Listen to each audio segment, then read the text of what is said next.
order. And Joyce, do you want to do a roll call? Absolutely. Amagashi. Here. Clary. Gorman. Here. Maldonado. McKee. Mertens. Perry. Shimmick. Here. And Watford. We have a quorum. Great, thank you. Do we have a motion to approve the minutes from our last meeting? So moved. For a second. Any discussion? All in favor of approving the minutes? Aye. Aye. All right. Aye. Any nays? Thank you. Great minutes, Joyce. Thank you so much for being so detailed. Yep. You're welcome. Public appearances for non-agenda items. The chamber and Olivia. Yes. I just quickly want to introduce our new member. We have a new alder member, Joe Maldonado. He is taking, he's taking Dorothy's place. So Joe, do you want to say a few words? Sure. Hi, everybody. Joe Maldonado. I'm been in this seat since 2020. I actually live in the Renaissance on the Park neighborhood. So just folks knowing the history behind that development, housing is definitely important to me and it hits home. So I'm glad to be a part of this committee. I've read through the housing plan. I have a lot of thoughts, a lot of questions, but I will leave those for now and join this first meeting cheerfully. Thanks for joining us and taking Dorothy's spot. It's nice to meet you and welcome to the Housing Advisory Committee, Joe. Thank you. A resolution ordinances. So I don't think we have any of those. Joyce, do you want to introduce Gary or should I? You can. Okay. Hi, Gary. How are you? Nice to see you. Doing great. How are you? Thanks so much for being here. Well, most of you probably know who Gary Gorman is. He's been a housing developer for how many years, Gary? About 40. About 40 years. Okay. And he started when I was 3. Okay. Develops housing and workforce housing in 11 different states now, or is it 12 or more? It's 11. 11. Yeah, I was just looking at a map. So Gary, thank you so much for taking your time and talking with us today about affordable and workforce housing. Really appreciate you being here with us. And yeah, so I guess we could just turn it over to you with that. Okay, thank you for inviting me. I don't know everybody on the committee. I know my neighbor, Brian McKee, and I know a particular media star that's in the upper right-hand corner. But let me just, because there's some time pressure, let me just kind of breeze through my PowerPoint, just give a little background. Yep. Was there a question? No, I said no. Yep. I said yep. Okay. So I think Scott is going to turn the pages, so to speak, because I don't have any controls here. Scott, do you have it? All right, I see it. So, okay, let's go to the first one. Make it the second one. Okay, we always talk about our core purpose, core values. I won't dwell on that, but I start every presentation, every conversation with what our values are. And the one that I always talk about to new hires is we protect the best reputation at all costs. And that's critical to us. So let's move to the next one. It's just a little background on the company. And I think we have 470 employees now, which never ever judge the success of a company by the number of employees, but that's what we've got. So we do act as developer, architect, general contractor, property manager on all our properties. So our basic business strategy is to communicate with communities, ask what they need, and if it's within our core competence, we try to execute on a priority that the community has. We take a very different approach from most developers. We don't go in and say, this is what we want to build. What do we have to do to be able to do it? We ask what the community wants, and we see if we can deliver that. So next.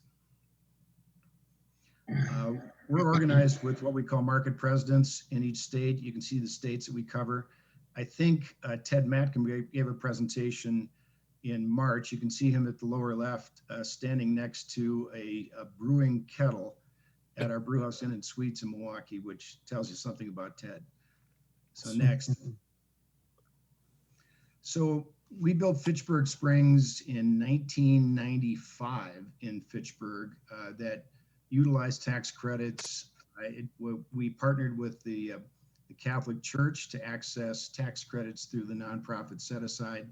They were our partner for 15 years, and then we bought them out. So we've been in Fitchburg for a long time, independent of Mallory and I living on a farm that was homesteaded by my great-great-grandfather in 1852. So a lot of roots in Fitchburg.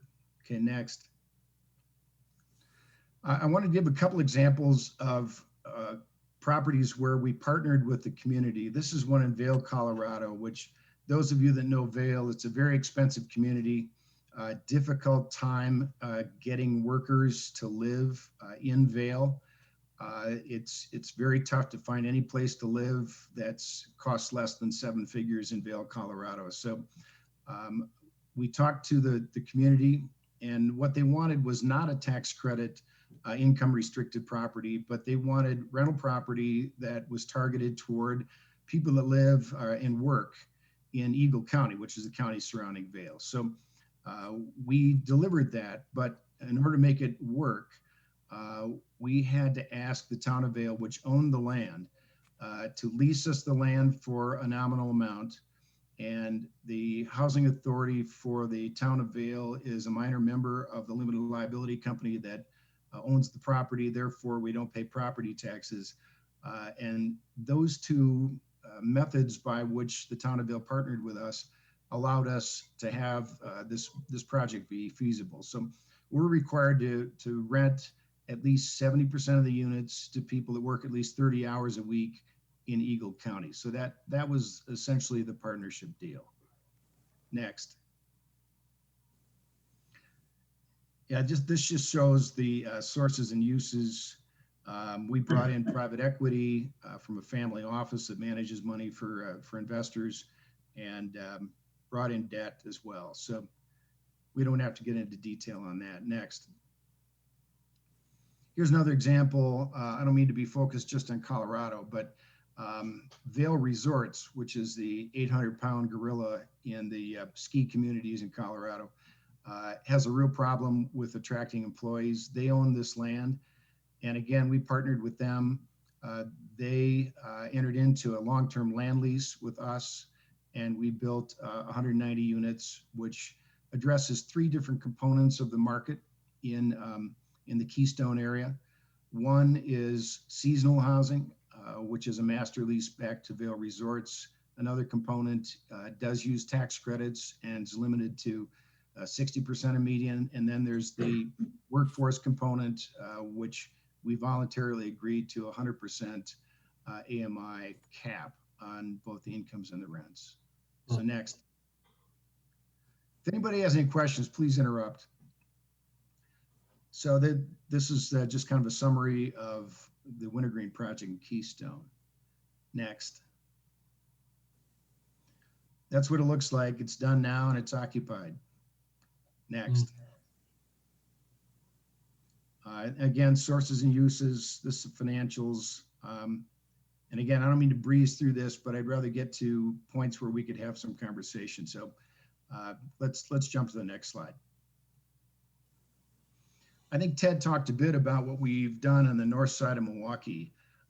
And I'm very proud of what we've done there, because we built new homes. We've done major renovations of existing homes. Again, we partnered with the city of Milwaukee by buying lots that they'd taken back through in-rem foreclosures, which is means when people don't pay their property taxes, the city eventually gets ownership. They sold us the lots or the existing homes for $1. We applied for tax credits at Brian Schimming's former employer, WIDA, and We attracted capital, equity capital through the 9% competitive tax credits. And we've done just about 400 homes on the north side of Milwaukee. Next. This is where they are. People that know Milwaukee, these are not silk stocking neighborhoods. These are tough neighborhoods on the north side of Milwaukee. And we feel like we've made real strides in stabilizing those neighborhoods. One of the examples of the transition is that I've found that when residents say or rent in those neighborhoods and don't have vested interest, they say they stay at a certain address. What we found is that the people in the homes that eventually have a right to buy them at a discounted price, they say that they live there and it's their home. So I think that's a significant difference. Okay. Yeah. Next. I grew up on 48th and Burleigh, so I'm right next to that blue dot. Well, you know the neighborhoods, you know what I'm talking about. This is one close to home. We're just finishing up this 3-phase project right now. This is Union Corners, corner of East Washington Avenue, Milwaukee Street, and Madison. This is 10 years in the making. Those of you that are familiar with the City of Madison process will understand why this takes so long. But there are 3 components to this project. One is called Carbon. That's buildings 4 and 5. I think you'll see a picture of them in a minute. Those were Section 42 tax credit rental properties. The one at the bottom of your screen called Generations. We actually have done projects in Arizona and elsewhere that are targeted toward grandparents raising grandchildren because the parents are gone for whatever reason. And so that's why it's called Generations. The last phase is a market rate property that's a mix of retail and 105 apartments. You'll see the UW clinic there. That was part of the development. We didn't build it, and UW owns it, but that was the genesis of this project. I got a call from somebody I know at UW hospitals and asked us if we'd partner with them to develop it. And the City of Madison did provide tax incremental financing for this project. We actually bought the land for $1, but we have an obligation to produce a certain amount of property taxes over the remaining years of the tax increment district. Next. That's an aerial view of the 2 buildings that make up the 90 units of Carbon. There's retail on the first floor. There's a brew pub there that struggled during the pandemic, but I hope they're opening up again. Next. Yeah, that's a shot of Generations. And we actually do have, out of the 64 units, I think we've got 48 that are actually grandparents raising grandchildren. Next. So that's what the last phase will look like. We call it Nexus at Union Corners, 15,000 feet of retail with 105 units of market rate. Next. So I noticed in your minutes that you're talking about accessory dwelling units. And in terms of providing affordability without a significant amount of financial engineering, I think ADUs are a great way to do it. Here's just some sketches of them, but I want to give you an actual case study that Mallory and my son did in Madison on Dayton Street, and I'll give you the hard numbers. Next. Those are some designs of ADUs that I think are well done. So they don't have to be homely. They don't have to look like they're just sort of dropped in. Next. Yeah. So this is our son's actual property on 940 East Dayton Street in Madison. And I wanted to give you the numbers just so you get a feel for it. So the land cost $150,000, and that may sound like a lot of money for a very small lot, but there was a house on it that had something like 35 building code violations. It was declared a nuisance by the City of Madison, but Adam paid $150,000 for it. Construction was $300,000. That includes hard and soft costs. But he gets, for the 1-bedroom apartment above the garage, he gets $1,200 a month. And so if you do the math, that $1,200 a month will service a $250,000 mortgage, assuming 30-year amortization and 4% interest. So that makes, even though the overall cost is relatively high, the cost of ownership, when you factor in the income from the ADU, is very, very affordable. Next. So I wanted to talk through just a couple points on ADUs. And I have to make my pitch for, if Fitchburg does ADUs, that you at least take into consideration a couple of these factors. And Adam dealt with this with great frustration during his process. If there is an owner occupancy requirement, it creates a challenge for the bank to underwrite the financing of the project, because the bank asked a lot of questions about, well, what happens if the owner moves? What is the market? What is the depth of the market to sell a house with an ADU? So they're concerned about that. They're concerned about if there's a violation of some provision of the ADU ordinance, what happens to the security for the loan? And the reality is that almost anybody that's going to do a project with an ADU is going to borrow money. So you have to deal with the underwriting component to it. One of the things that seemed ironic to me in terms of an owner occupancy requirement is that very few municipalities in R1 zoning or single family zoning require the family occupying the home to own it. Almost all of the zoning provisions that I've seen limit the scope of the unrelated folks that occupy the home. They don't require that family to own the home. So to layer that onto an ADU discourages people to move ahead with an ADU. The other thing that I would stress is that it's difficult for owner occupants to go through the development process of acquiring the land, like I say, often with an existing structure if it's not in a new development. And they have to get a bridge loan to acquire the existing land and obsolete house that's on it. Then they have to go through getting a conditional use permit if that's required, or a variance if that's required. If it's in a historic district, you know the drill with that. And then they have to deal with an architect, they have to deal with a general contractor, and then they have to try to get permanent financing. So that's something most homeowners don't want to go through. So I would make the point that a developer is almost in all cases an essential part of the process. And that owner occupancy requirement is a discouraging factor for a developer. So I also want to talk about what are the benefits of an ADU. One, it makes the home affordable. If you look at the example that I gave of our son's project, that rent from the ADU services 55% of the cost of the home via the mortgage. So that the net mortgage payment that the homeowner has to make is only $740 a month on a $450,000 project. So that makes it very affordable. Secondly, it adds density to urban areas, which is often desirable, encouraging investment in challenged neighborhoods. And in many cases, it replaces obsolete housing with something new. So I'd urge you to consider that. Any questions about my points on an ADU?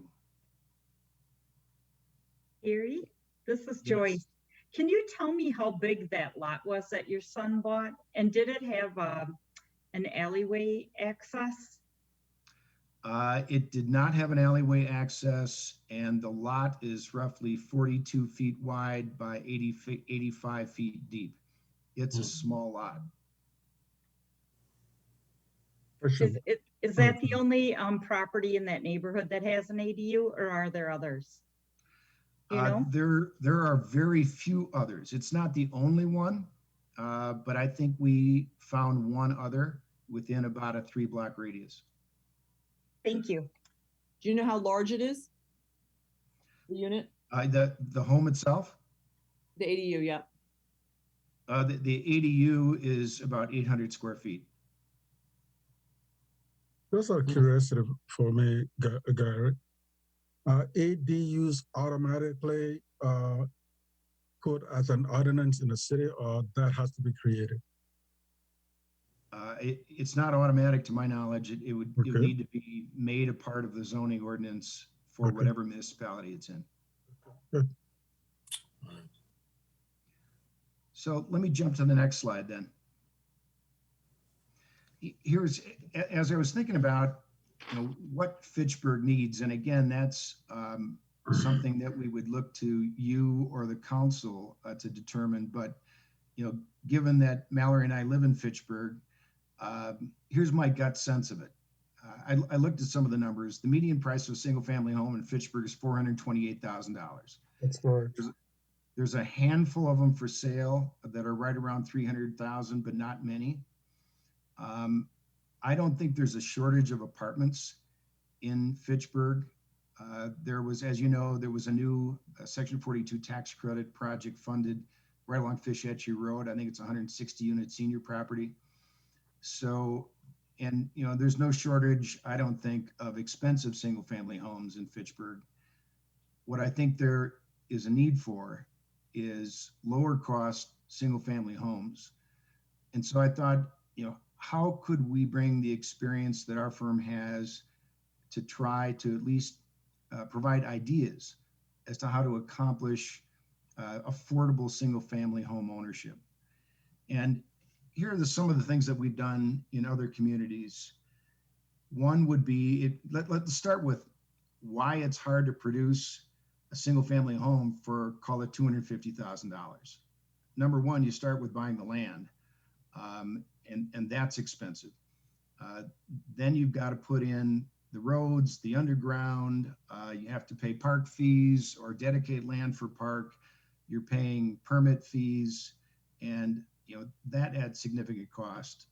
And most of you know that lumber has tripled in the last year. Mm-hmm. So how do you develop single family homes? I would argue that there has to be a private public partnership to make that happen.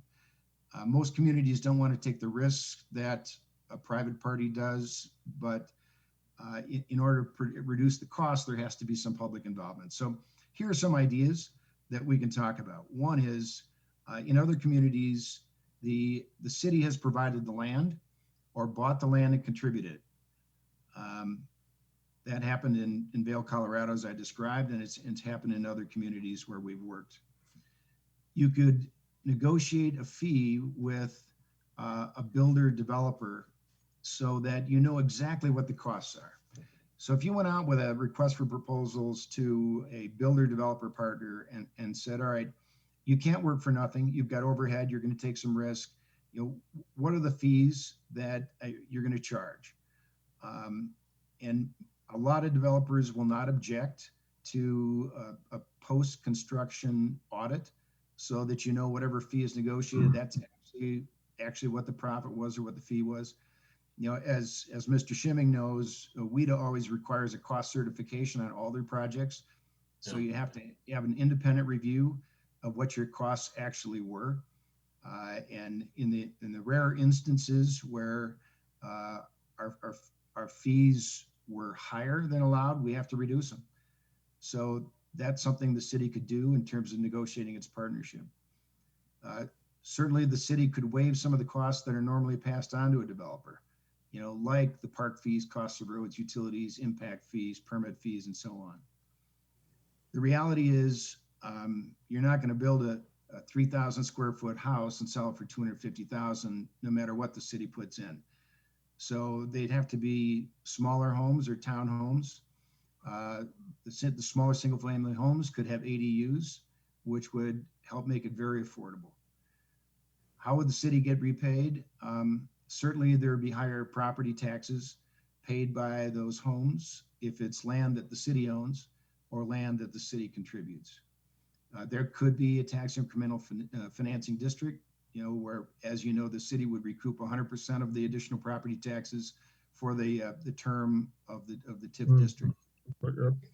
And then you could sell it for cost, and cost is reduced by all those things that a developer wouldn't otherwise pay. So that's my suggestion, and I'd love to talk to you about it and debate any issue that you want to debate. Hey, Gary. Joe. I like the idea of smaller lots. I mean, I think for a variety of reasons, it makes sense. What's your sense on the appetite in the market for smaller lots from, families, individuals? Joe, if you look at the homes that Viridian is building on Cyene Yeah. Road, those lots are tiny. Dave Simon is probably the most sophisticated single-family developer in the state, let alone in the county, let alone in Fitchburg. And he's described to me that he's got to reduce the size of the lots to reduce the cost of the infrastructure and so on that's attributed to each home. And those houses are selling, and they're selling for 400,000 plus. Where is this? Cyene Road. The old, Yeah. it's the old Holmes Ranch. Where they So used to while have you're rodeo. there, Brian there's remembers another those. developer that's developing on Seminole. Their houses look relatively small. What do you think about those, Gary? That's Viridian again, doing duplex. Meridian, units that's and correct. some- Yeah. Yeah, Gary, I don't mean to interrupt. I don't know if you're I familiar mean, with that one. Hold on, you guys, look, can everyone raise their hand and I'll call on you? Thanks. Okay, that's what I was doing. Godwin? Well, I was just asking, since he had seen the Seminole ones, the Cyene Road ones, what does he think about the ones on South Seminole? While you're there, Gary, one of the things that I've always wanted to ask you, and I'm glad I'm doing it, is that I sit on the county's CDBG commission, and we had help on a major project of yours in Sun Prairie. What is Sun Prairie doing that we're not doing? Boy, that's a very good question. We're about to build another property in Sun Prairie. Look at that. Yeah, I'm not sure they're doing anything that Fitchburg is not. I can tell you though, and I don't mean to say that Fitchburg staff is not cooperative, but I'll tell you what, Sun Prairie's development staff is as professional as I've ever dealt with. They're very good.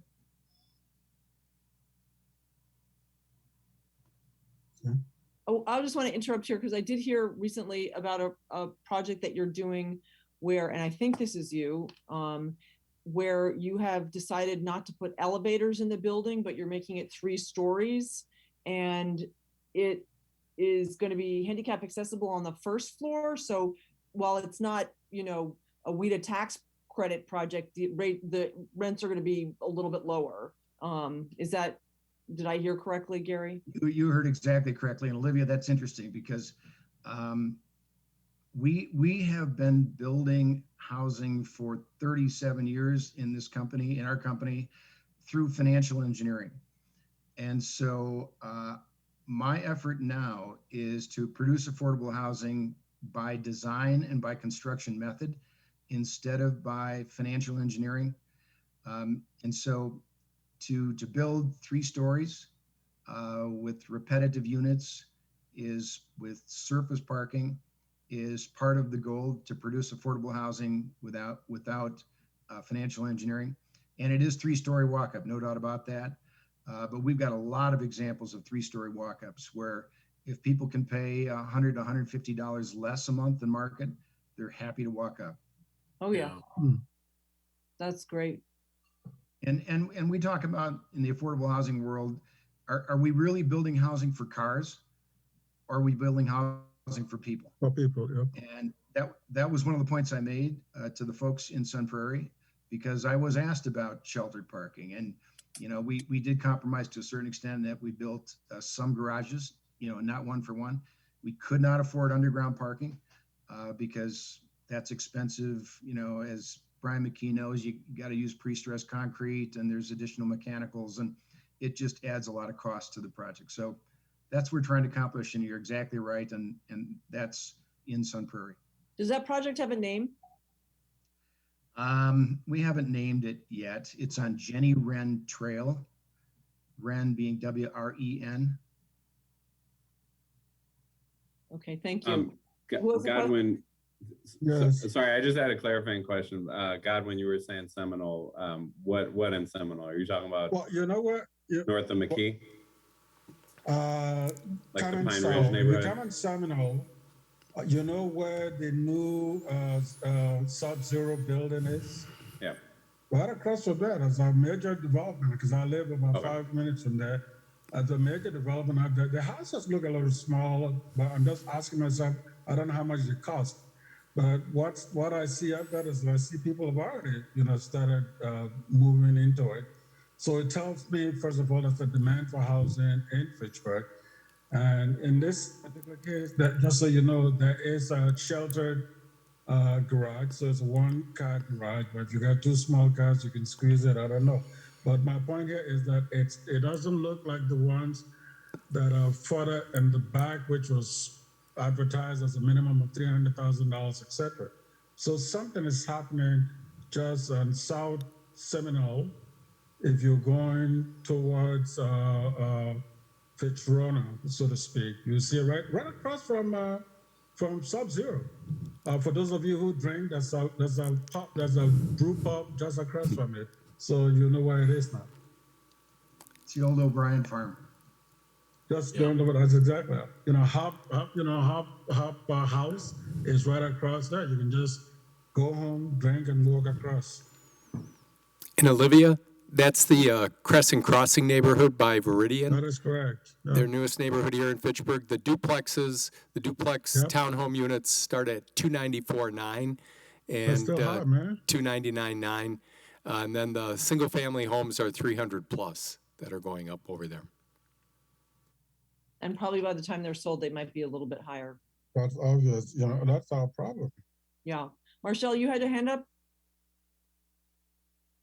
I was just going to say that that's the corner of Seminole and Lacey. So that's where those houses are going up in that Yes. area. Yeah. Yeah. Across from also in that area is the new solar farm. Solar farm. That's correct. Right. Yeah. Yeah. So, but what do you all think that about was it? What do you think supplied. about the buildings? I think they look interesting. And I tried to Yes. find their floor plans online, but I couldn't. I Okay. just popped into Viridian's site and it took me to a lot of the developments they've done throughout the United States, but not that particular one because I was going, what is that floor plan? It's kind of unique. I haven't seen one like that Well, from the exterior, let's put it that way. yeah, it looks like it's a duplex because there's one wing on Mhm. this side and wing on the other side, and Yep. look as if they share something together. I don't know what the details are. Yeah, they do look like townhouse duplexes. So I mean, what are your thoughts in terms of what the need is in Fitchburg? Joyce, you have your hand up? Yeah, actually, do you mind, Gary, if I ask a quick question before we answer your question? Sure. So we've had a lot of kind of discussions on land trusts. Have you done anything with a land trust? And then back to your Colorado project where you're leasing the land, is that like 100-year lease or what type of lease terms do you have for that? Yeah. It's really interesting because we have some leased land deals where it's tax credit properties, and tax lawyers like the one that I live with requires a 60-year term to the land lease. If it's a single family home, I would argue that at some point the homeowner should have an option to buy the land. The reason is that will allow them to build equity. And if one of your goals, and again, I'm not here to tell you what are your priorities, but if one of your goals is to allow lower income people to build equity, that's one way to do it. My understanding from the Madison Area Community Land Trust is that they allow the people who sell their house to keep the equity in the house that they gain after they sell it. So they do keep some of the equity. Obviously, it's not going to appreciate the way a house that is attached to land would, but there is some. That's my understanding of MACLT. But yeah. But we have not done a lot of work with land trusts. We just haven't. I mean, again, we've done land leases with communities, but not land trusts. So just to go back to Gary's question, folks, what do you think that Fitchburg is needing? Type, size, shape? What would you like to see coming forward? This is a Godwin? Oh, very Joe? it's a colloquial, not colloquial. It's not a broader picture view, but I mentioned in the beginning of the meeting, I live in the Renaissance on the Park neighborhood, and the fact that you have within one sort of 9-block radius, you know, a mix of habitat homes, market rate homes, homes that have, you know, grants or loans associated with them, you know, for folks that are sort of on the affordable but not super low. Along with over in the city of Madison, you have those same options with townhouses, apartments, condos. I think is a good model for a quality of life, high quality of life in a neighborhood, because you have people from different walks of life. It's walkable. There's a lot of families there. And I think the other piece is what's attached to housing outside of housing, which is making sure that the right services and amenities are in the neighborhood, that they're walkable, and that they're accessible by you know, folks with or without personal vehicles. Okay. Godwin? I thought in one of our meetings, we talked about some of the things that we thought was holding us back as a city. Now, I don't know, maybe it's happened, but I'm not aware of that. We had talked about the fact that we were competing with the some prairies of the world and the Madisons of the world. And some of the things that were identified before included park fee, permit fees, and things of that nature. I thought we had talked at one time of trying to be a little more competitive. Where are we on that? Is that how could we be more competitive? Or Well, where are we on that? Because we did talk about it. Did it go anywhere or not? Joyce, do you or Mike, do you want to answer that?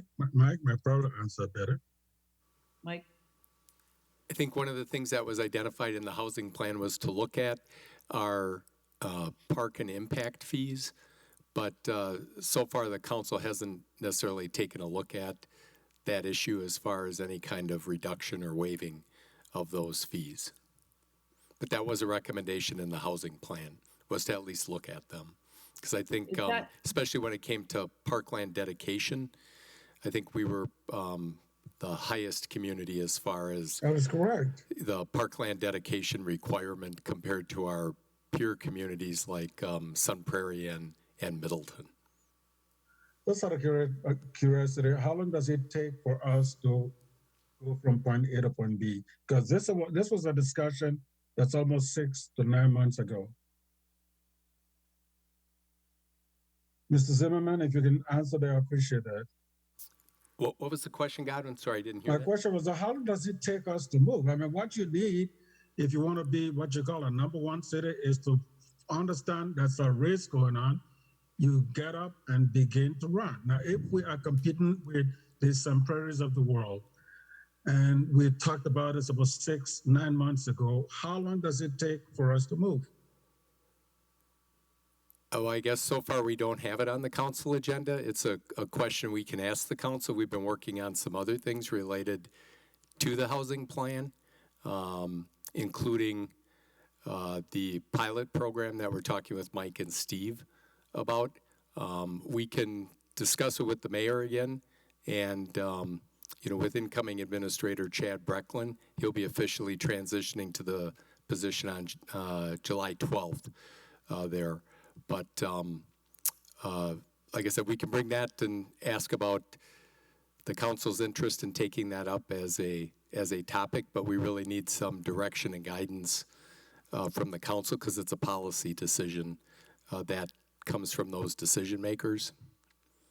So I'm not trying to punt on the question there, but I think our role as staff, we can ask the question, but we really need to then have some direction and guidance from the policy makers. Okay. Two hands are up. Joyce or Brian? Joyce do you want to jump in, or should we go to Brian? You can go ahead and go to Brian. My question is on a different topic, so Okay. go ahead. Brian? I was just going to say, first of all, I do think the council needs to look at the park fee issue and others and their financial issues, separate of policy things too. But also the point, or one of the points on the workforce housing parameter survey was, and I was not able to make it to the CDA meeting, but didn't they review some of these issues at the Community Development Authority as well? Or did they not get to that, or was that not a focus at the last meeting? Zimmerman. Yeah, Mike or Brian, can you run that question by me one more time? So we were talking a couple of weeks ago, I know CDA, were they either having the survey or other housing related issues on their last agenda? So what that was the survey that we sent out to this group to talk about as we develop affordable housing a product, what that would look like. I guess, right.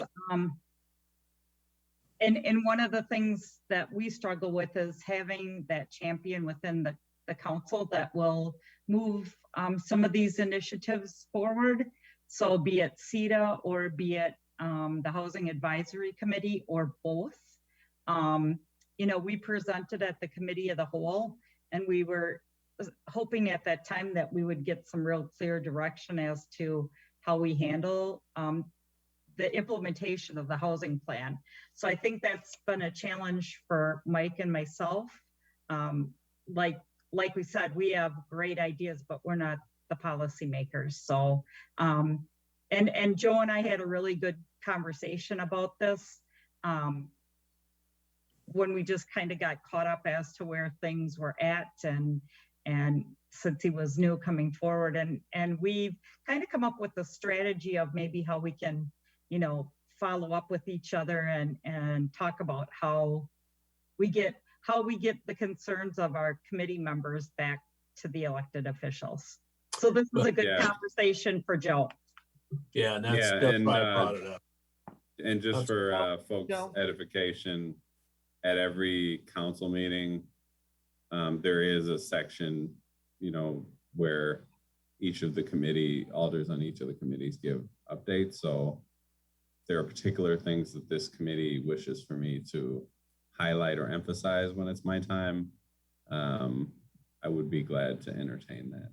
Thank you so much. And just as a point of order here, so if the committee is going to bring forward things that they would like you to advocate for or bring up, what is the process for us to do that, Joyce? Obviously, we've had a very robust conversation here, but I don't want to make any decisions on behalf of the committee. Obviously, Godwin identified an area where, we've talked about in the past, the need for Fitchburg to look at their park dedication fees and their impact fees being the highest in the county, and either figure out a way to reduce or be flexible or, come up.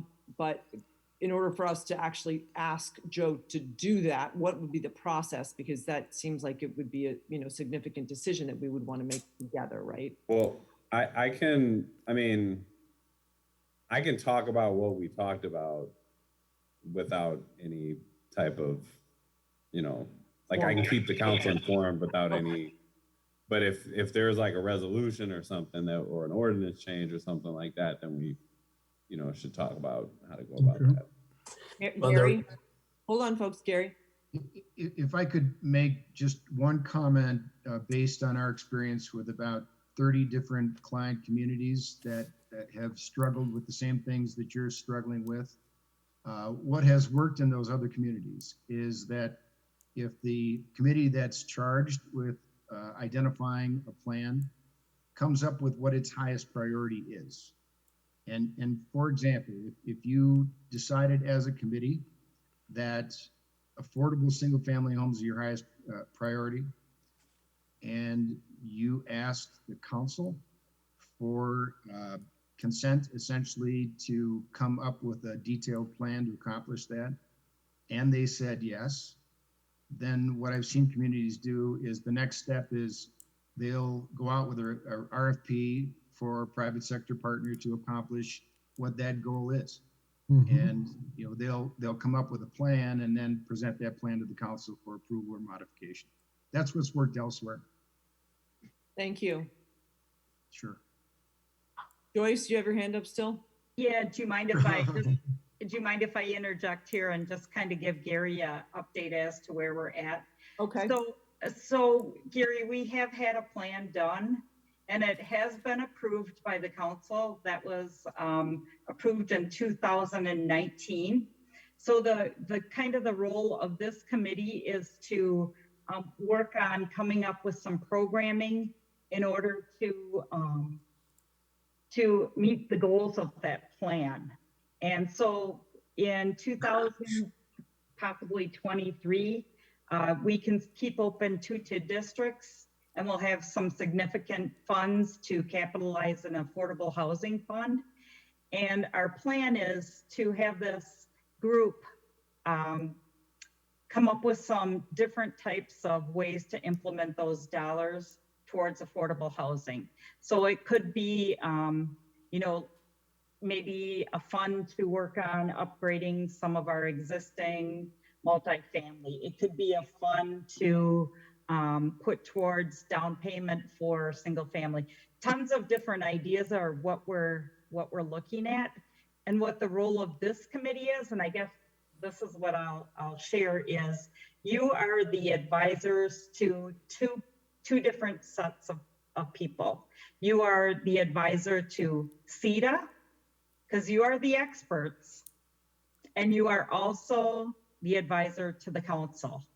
So when it comes to something that you want from this committee, what I would suggest is that, as I did before, that we put it in a memo form to both CETA and the council, and we let the elected officials on those 2 committees move it forward, if that makes sense. Yes. Just as we did with some of those outstanding implementation items, because in our housing plan, as you know, there's not just CETA that's involved, there's other departments. So, myself and Mike as staff people, we don't have the authority to tell others what to do. So we really need direction from our elected officials to say yay or nay, we should be working on this or we shouldn't be working on that. So Joyce, would it be appropriate for us to ask you to draft a memo for our next meeting for us to look at that would ask for, either feedback or some movement on this issue to address the Fitchburg's being the highest, impact fees and highest park dedication fees of any municipality, and what we can do about it, or that there's something to be done.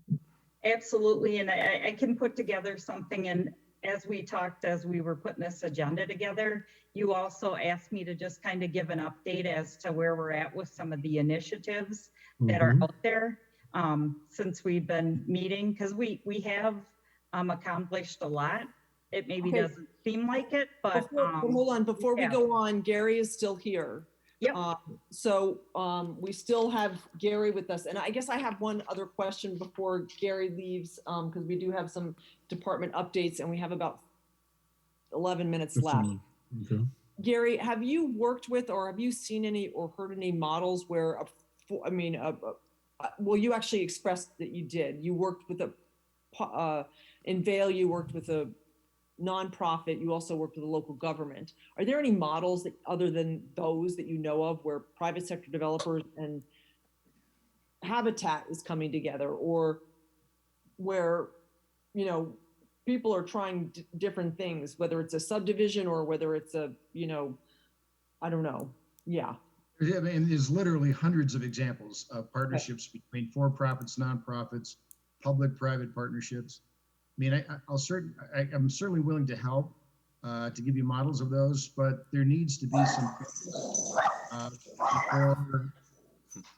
before I just throw a Right. lot of data at you. Right. You know, if the committee said, all right, here's this segment of affordable housing we want to address, then I can try to come up with models. Okay. Yes. So we need something more specific. Mhm.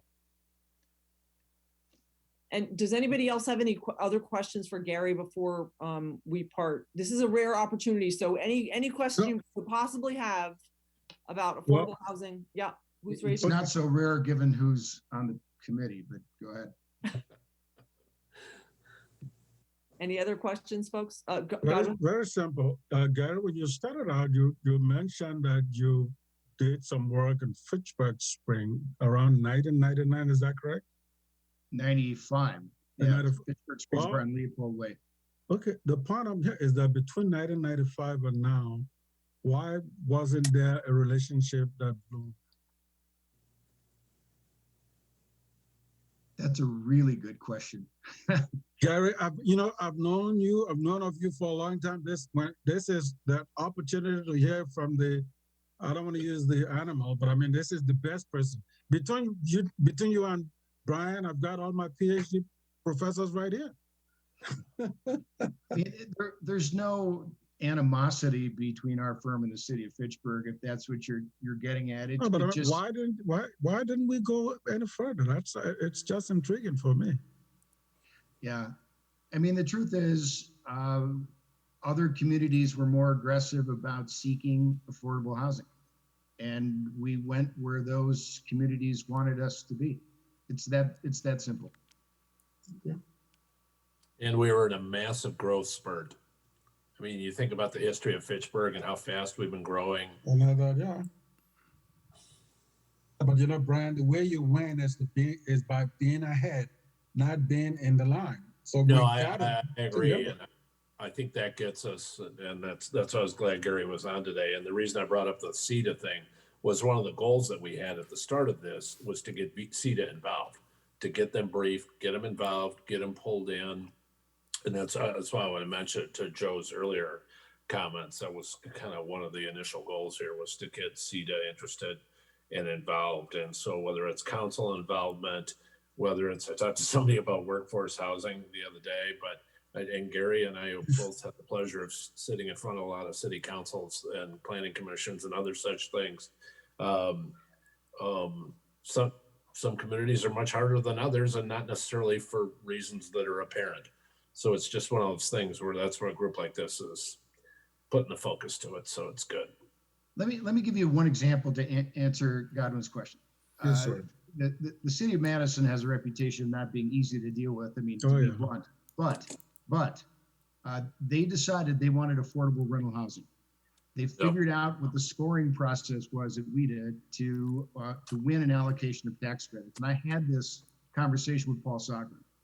And so the city of Madison created an affordable housing fund that lends money to affordable housing developments, and that creates a very high score in what they call a qualified allocation plan at WEDA. So they figured out A, what they wanted, B, what the community had to do to get what they wanted, and then they worked with private developers to accomplish it. So that's a strategy that works. And I would add to that, Gary, and I had this conversation a couple of months ago, and I was in Milwaukee. But Madison, whether you agreed with the plan or not, Madison came up with a plan. Paul Soglin was very focused about it, and it got to the point where I was taking grief from my friend Tom Barrett when I was in Milwaukee about why we were dedicating so much resources to Madison. And there was a reason, because they had a plan and they were focused. I mean, it was very, very clear. And they put money behind the plan. Yes, Right. they did. That's a big difference. So I think we only have a few minutes left here. Final question, or do we need to turn it over to you, Joyce? I wanted to hear what Brian McKee had as a developer. Does he have any ideas at all? Because I almost like to listen to him. Well, like I said in one of our earlier meetings, probably a year ago, I had 5.5 acres in the city of Fitchburg that has gone through many, I'll say, issues with the city. And finally, to try to come up with a plan that would work with the city, I involved the university and their grad students in the development department to try to come up with a plan that would work. This was before some of the initiatives now and before this committee. And so I had them look at, okay, what could we put on these lots? Small, single family, detached homes, narrow lots, like Gary was saying, they're 40-foot lots by 65-foot, garage alley access from the backside. And our cost analysis, when we did that, required some kind of assistance from the city, either through helping with costs with the water and sewer utility laterals, with costs for removing park fees, impact fees, so that they could actually be cost effective, or getting some TIF money involved. Now we're going to have some TIF money coming eventually, and that's part of what this committee is working on. But at the time, that wasn't a source that was available to even work on. So maybe now something like that would work. I mean, obviously, you see Veridian doing some similar product market rate, but it's not hitting that 40 or 60% of median income that the city wants to have for its goal for target pricing. So, Veridian is at market rate, and they're like Zimmerman was saying, they're at $259 to $299 for a half of a duplex, and over $300, $329 for a single family detached home, and that doesn't hit the median income market that Fitchburg has set for a goal. But your development does, Brian? Well, no, we couldn't make it work because we couldn't get any kind of assistance from the city at the time. There was no TIF money available, and the city Alder at that time was not willing to look at doing any kind of assistance with park fees, any assistance with any impact fees. So we were forced to try to do something at market rate, and we couldn't hit median income. We kept being in the high 200, 275 range, and that was 6 years ago.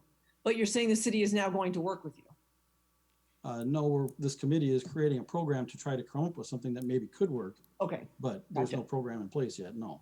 Right. And that's why I think we need to have Joyce start working on that memo, because like Godwin pointed out, we talked about park impact fees. We talked about, impact fees in general 9 months or a year ago in some of the first committee meetings that we had, and it hasn't gone any farther from this committee.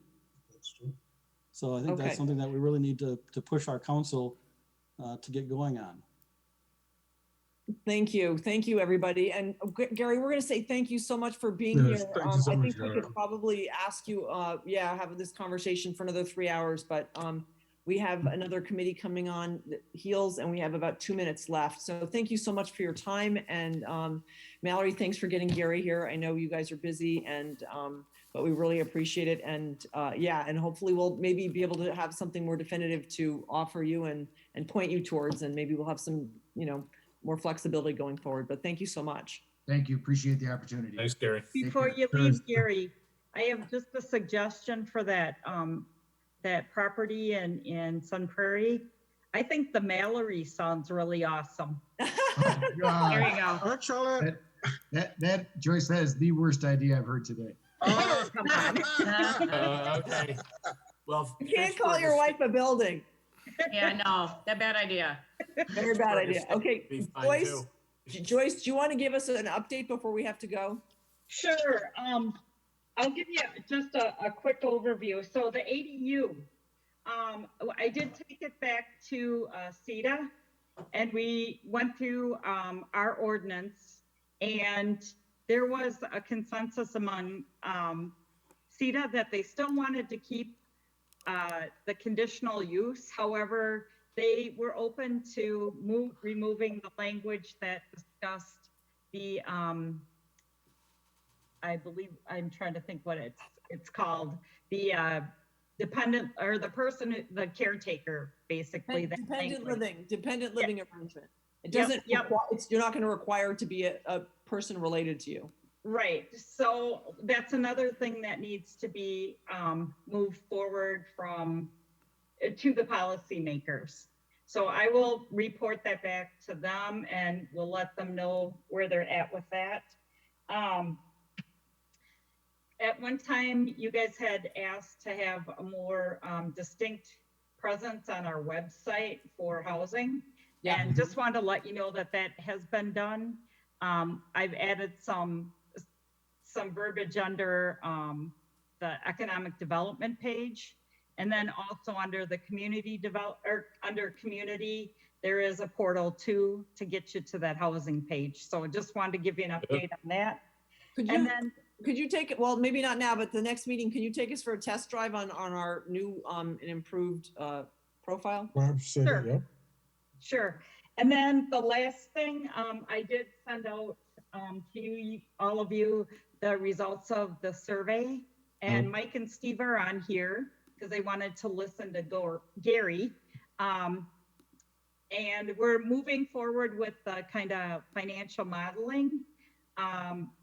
What we are going to be doing is inviting you to listen in on the CETA meetings as we bring these things forward. I sent out the timeline to you as well, so you have a kind of an overview of when things are going to happen. So you might be seeing invites to just hop onto those meetings, and if you can't attend the meeting, everything is taped, so you're welcome to watch a portion of the CETA meeting at a different time.